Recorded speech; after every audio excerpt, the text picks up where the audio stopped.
Let's take a look at Transformers Generations Age of the Primes Deluxe Class Slingshot. And just like with Air Raid, Slingshot comes with two copies of his gun. This is going in the extra parts drawer to never see the light of day ever again. Just like with Air Raid's extra gun. Now, I know I said this in my last review with Air Raid, but I remember as a child Mandela affecting Slingshot as Air Raid. Like, when I would play War for Cybertron, I'd be like, oh, it's fucking Air Raid. And I would think of Slingshot from, Season 2.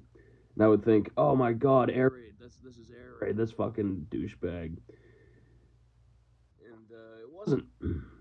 Slingshot isn't even like Han Solo. He's not even like a lovable scumbag. He's just like a full-on problem. He's the guy that gives you a problem in school. He's the kid that your life would be a lot more happier without him being friends with your friends and showing up to events. I'm not even thinking of anybody in particular. This guy is just like, he's a vibe killer. Now, I know, according to his bio, his insecurities primarily come from him being like the slowest and having, I think, was like the least amount of range or fuel efficiency, whatever. I need to reread his bio. But I would assume it would come from this friggin' like bald and head looking ass.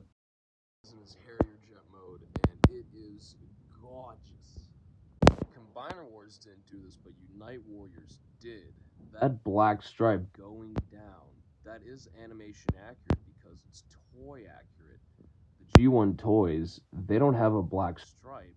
They have like a black like pin, not a pin, but like an armament for like the transformation, like it's part of the transformation, the big black like arch thing, or not art, whatever. I do want to use this opportunity to compare and contrast Age of the Primes with Combiner Wars for a sec, and I guess by extension Studio Series 86 combiners. Now, nowadays, the individual releases are much better better tolerances, much more, like, insanely more accurate. There's no more repaints, reshells, retools. There's just copying engineering. But everything looks insanely accurate now.